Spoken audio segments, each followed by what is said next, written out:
On the next episode of Arne Talk, we'll be joined by Canadian model and actress and social activist and the newly crowned Miss Universe Canada, Nova Stevens. Stay tuned. My name is Arne and welcome to Arne Talk. Our guest for today is a Canadian actress, a social activist, and Miss Universe Canada 2020. Please help me welcome Nova Stevens. Hi, Nova. Hi, Arne. How are you?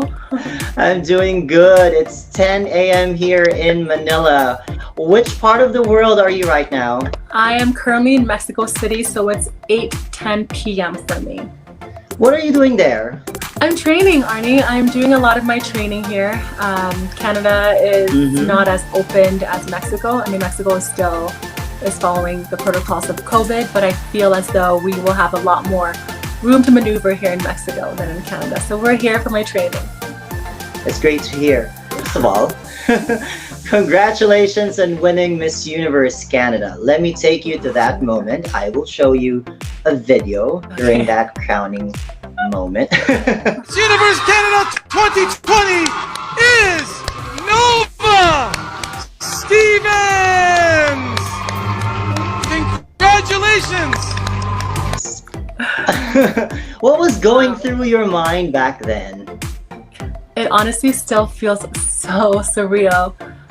At that moment of being named Miss Universe Canada, I had an out-of-body experience. I don't think it really dawned on me until maybe 3 seconds after the fact.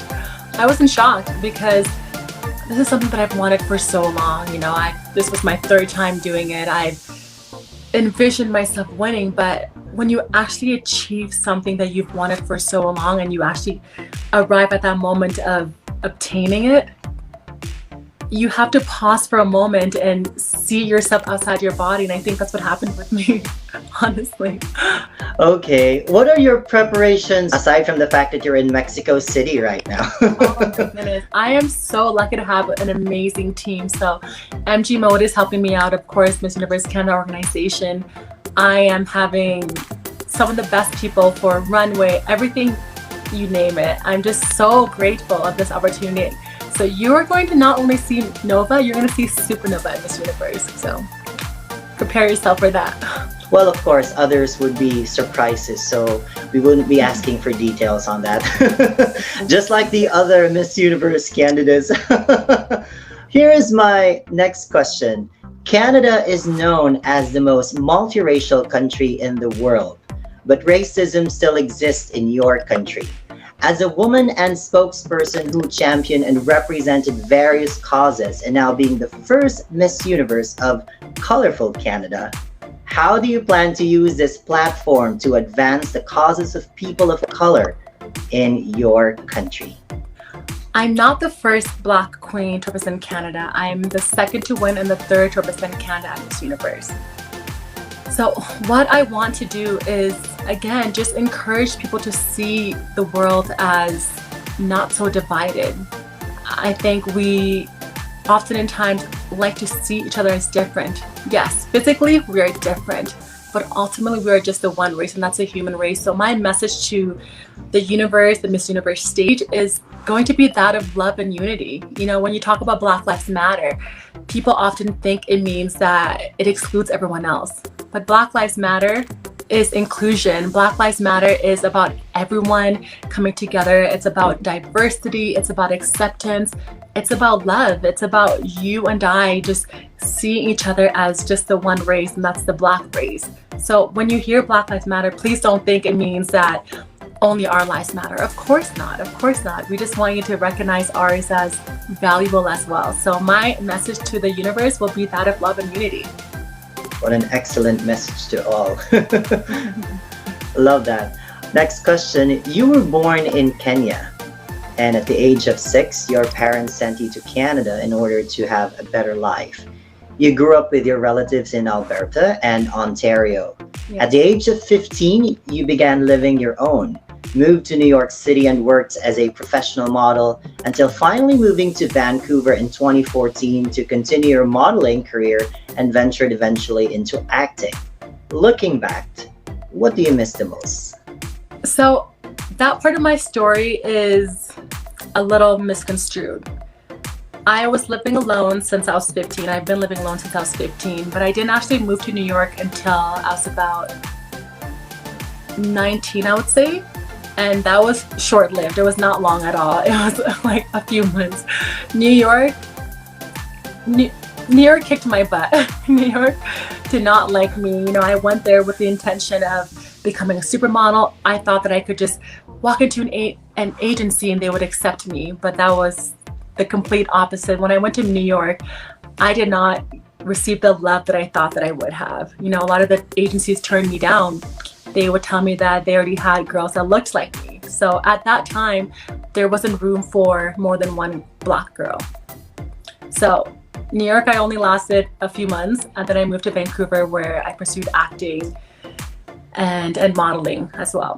So you asked me what do I miss, or what is my regret, or what do I miss, or what is my regret?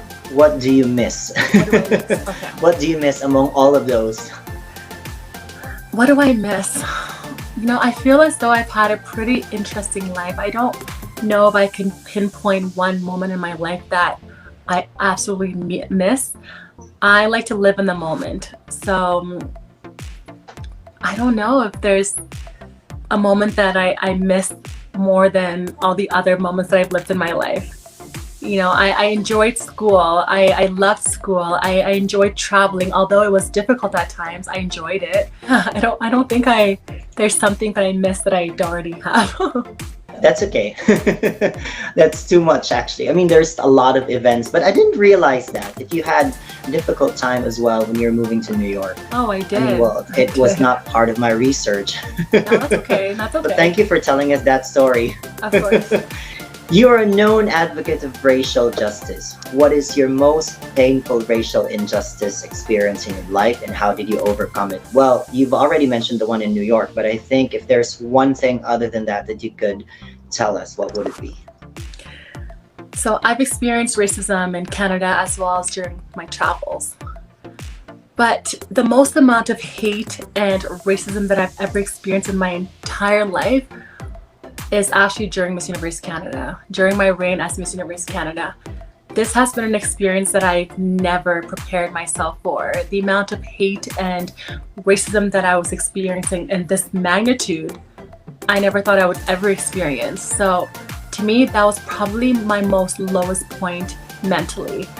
You know, having to go online and constantly reading all these negative posts about me, these negative comments about me, people just attacking my character, attacking how I look physically. It took a lot, you know, and I am a confident woman, I am, but at the same time, I'm human. So therefore, I feel your words, they do hurt sometimes, you know, and I try not to let them get the best of me. But again, I am human. So when people are constantly saying negative things to you, there comes a time when it becomes very draining. So I was very drained. I'm not sure if you've noticed, but there was time where I just stopped on social media. I was not as interactive as I normally would be because I just felt very drained. I felt that the fans were being more fanatics than they were fans, because a fan celebrates. A fanatic puts others down in order to uplift others, but you don't need to put down other queens in order for yours to rise above. We can all shine our own light. I actually hear you out on that. Sometimes we actually experience that. We had our lowest points, and we always have our downside. It's not always the best day. There will always be bad days, you know. Okay, moving forward, rethinking about beauty pageants. What major progress have made so far? Do you think there is a need to change how things are usually done in pageants? Why or why not? I am an advocate of change. I think it's through change that you evolve and truly find yourself. Have pageants progressed? Absolutely. But are we where we need to be? Not yet, but I'm hopeful. I really do think that in the near future we will be able to compete in a pageant where color is no longer an issue. People will not care whether or not it's a back-to-back Black or, you know, an Asian contender or a Latina contender, no one's going to care. People will be judged based on merit, not their skin color. So I'm hopeful, Arne. I really do think that we are heading towards the right direction. And it starts with talks like these, you know, when we have conversation, we raise awareness. So thank you for this opportunity. Yeah. In relation to that question, how do you see the pageant industry after this pandemic? You know, I have to applaud all of the national directors of how they were able to handle the pandemic. I can't imagine how difficult it would be to hold a pageant during a pandemic, but I think they've all done an amazing job. And also kudos to Miss Universe for putting our health at the forefront. They could have easily had the competition in December, but they decided to postpone it in order to protect us and also the public as well. So I think everyone's doing a good job. We're doing the best that we can, and that's all we can do is just do the best that we can. I am actually with you on that. Yes, we would like to applaud all the national directors of Miss Universe for having able to stage the pageant last year. Well, I must say, in all fairness to Miss Universe Philippines as well, they pulled it off also in last October. Yeah. If I'm not mistaken, that was like October 25th. Yes, Canada as or well. 26th. I already forgot the day. Yes. Yeah, Is it on the day same after month? me. Is it on the same month? The same month. Oh, really? Yeah, Yeah. Next question. Who do you look up with in terms of women empowerment? There are a lot of women that I look up to, but the one that comes to mind immediately is my mother. My mother is the epitome of fearless. You know, she was in a UN camp for 7 years, and prior to that, she was a soldier. How many women do you hear are soldiers? You know, so I think a lot of my attributes come from my mother. My fearlessness, my courage comes from my mother. I'm not afraid to fight. I'm not afraid to raise my voice, and I'm not afraid of a challenge. And I think I have my mother to thank for that. These are things that I've inherited from her. I have to say that. My mother is crazy, but in the best way, and she is my biggest motivator. Although we are miles apart, I haven't seen her in over 20 years. She is someone that I feel very connected to. How do you interact with each other? How do you interact with your family? Because since you opened it up already, well, of course, the advantages of the internet, the social media, the technological advances that we have right now. So my mother's not tech savvy. Of course, she's elderly. She's not. Oh, okay. My siblings and my brothers, I communicate through Facebook and WhatsApp as well. But that's normally how we communicate, just telephone, get a calling card and I call them. Yeah, I'm just... Where are they right now? So my mother, I mentioned that she was in a UN camp up until this point. Up until recently, she is now in Ethiopia with the rest of my family. It took her 24 days to arrive. She's traveling by foot and boat as well. So I'm just so happy that I can finally get to see my mother, because I always said that I don't want to go to Africa and touch the soil if I can't see my whole family. So I'm excited. No matter what happens, my goal in the near future is to go see my mom and my dad and my sisters and my brothers. This pandemic gave rise to the need to create a vaccine that can stop the spread and totally eliminate this virus. As a beauty queen, how would you educate the people in your country on the use of these vaccines? I'm a firm believer of choice and also freedom of speech. I think we all have a choice. I don't believe in forcing people to do something that they may feel does not coincide with their beliefs. The vaccine, and it's a very controversial topic, I would say, because you have people on one end of the spectrum that do not believe in the vaccine, and you have some that do believe in it. So for me, what I would just encourage people to do is just do your own research. Do your own research, inform yourself, then come to the best solution for yourself.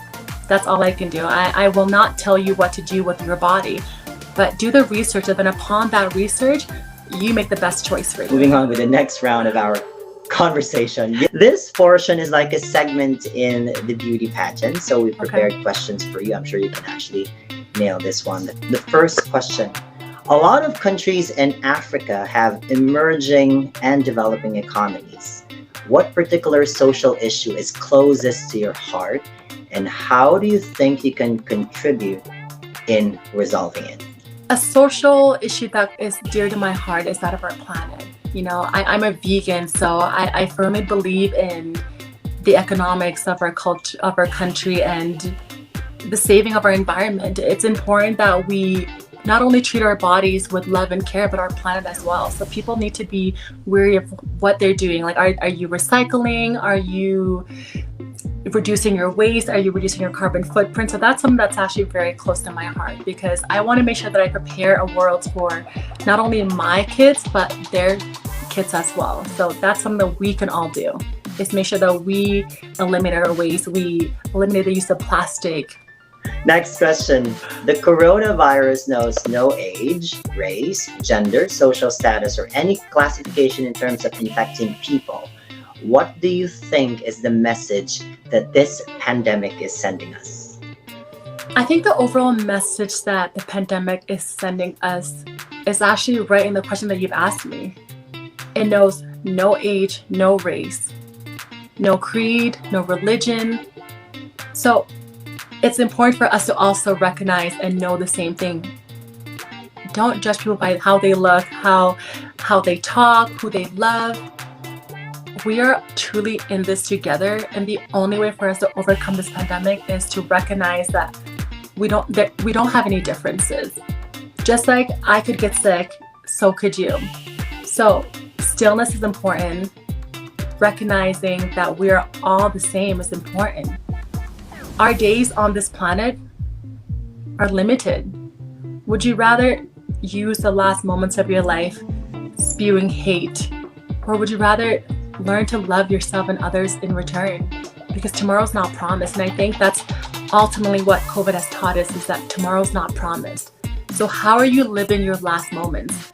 If this was your last day on Earth, would you be okay with how you've lived it? Has the speed of technological advances taken away emotion?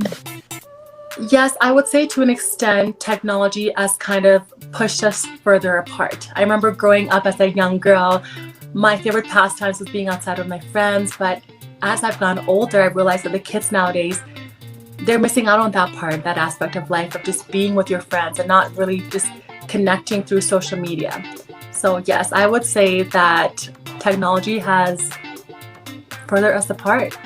What should a person give to the world, and what should a person take away from the world? I think what a person should give to the world is love. Give love, and in return, love will come to you. It's so simple to me. The more love you give, the more love comes to you. So, love. And this is our last question. If there's one thing that can stop all forms of racial injustices in the world, what would it be and why? The one thing that can stop hate of any kind would be love and the recognition that we are all just the one race, the human race. Once you learn that you and I are no different, then you will erase the hate in your heart, because you won't see me as something apart from you, rather something that's a part of you. Moving on with the next with the next part of our conversation, we call this word link. We will give you a word and you tell us quickly whoever or whatever you can relate to that word. The first thing that comes to mind, okay? You may link this to a person, a place, situation, or anything that you can relate with that word. So make your answer very short, okay? Are you ready? Okay. First one, connectivity. Internet. Racism. Black Lives Matter. You have the same answer with Shudafatsa Musida in South Africa. Oh, really? Oh, of course, I know you're an advocate for that. Yes, I know. But you had the same answer. As who? As who? Shudafatsa Musida, Miss Yeah. South Africa. Yeah, okay. That's the first thing that comes to her mind as well. Yeah. Next, feminism. Girl power. Equality. Love. War. Hate. Love. Togetherness. Famine. Hunger.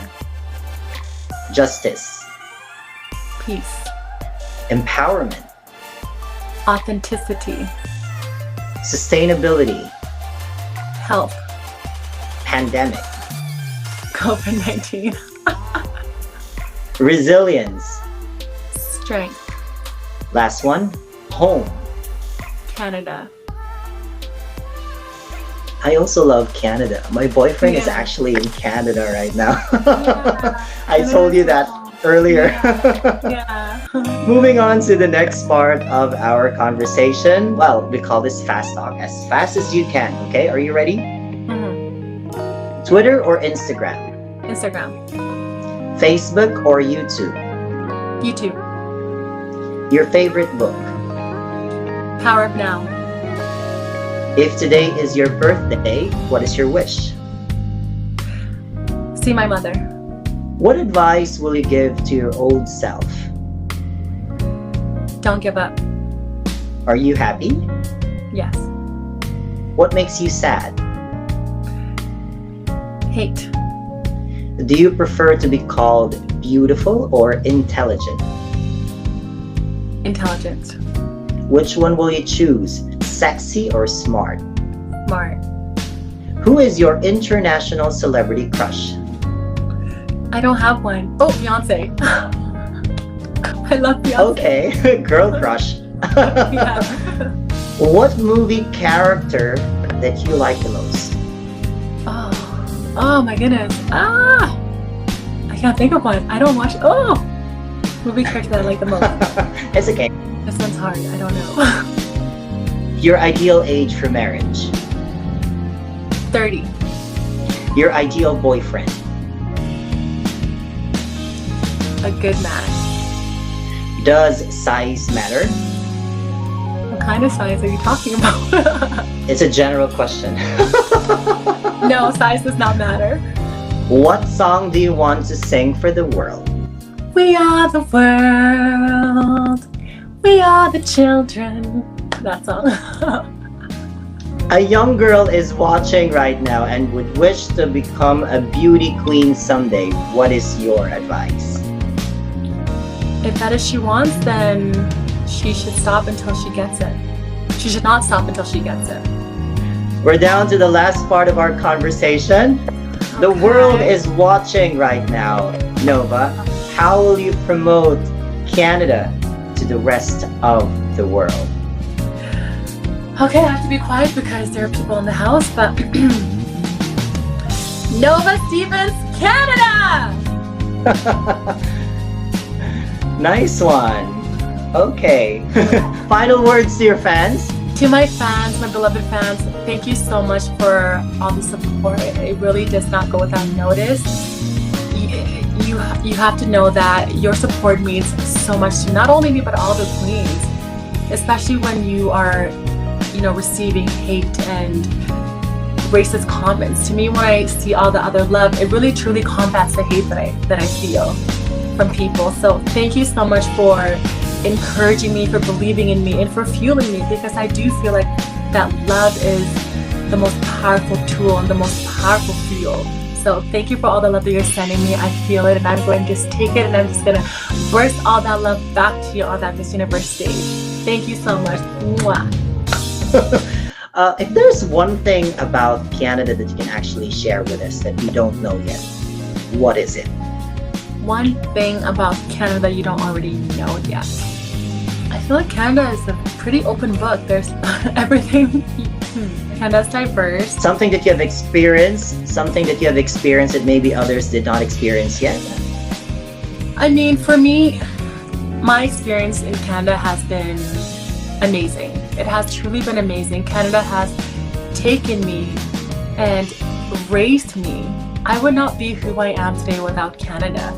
Canada took this Sudanese girl from her country and showed her a world in many ways that she would have never experienced. Canada opened my eyes. Canada showed me the possibilities. Canada showed me my capabilities.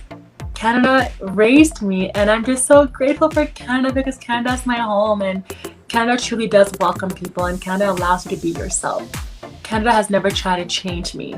It just encouraged me to be myself and to continue to grow and inspire others to continue to be themselves as well. So that is something that Canada does so beautifully. Before anything else, I'd like to thank the Miss Universe Canada organization for this opportunity to have you with us today. Special mention to Paula Ortiz and Stefan Richards for making this interview possible. They are our friends in the entertainment industry in Toronto. It's been an honor of my life, Nova, to have this interview with you. I know you're in Mexico City right now. I'm so thankful to be given this opportunity. Thank you so much. I hope to see you very soon. Of course. By the time I'll come to Canada. Yes, come to Canada or Miss Universe. Will you be coming to Miss Universe at all? Yes, I was about to say that. Let's all support Nova Stevens in her journey in the Miss Universe competition. Let's all rally behind her. We will all be there to cheer and support you. So thank you so much. I hope you will also visit the Philippines very soon. I would love. It's on my bucket list. It's so beautiful. I would love to visit one day. Soon. All right. Thank you so much, Nova, and good night. Bye-bye. Bye.